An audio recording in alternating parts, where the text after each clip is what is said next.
my experience with level 5 was, it is really amazing to receive the feedback that you've basically, like people that are around you, your family, your friends, your colleagues, they feel that out about you.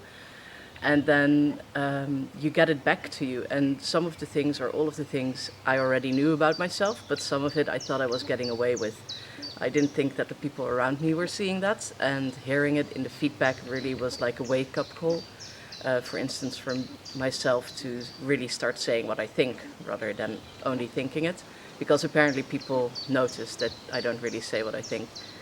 And then level 4 was an amazing opportunity to start practicing that right away, because level 4 does have some parts where you give each other feedback, and I could start practicing with saying what I thought straight away, and actually realizing that people really appreciate that. And since I've done level 5 and 4, I can really tell that I feel much more in flow, much more relaxed. Things don't knock me out of balance as easily anymore.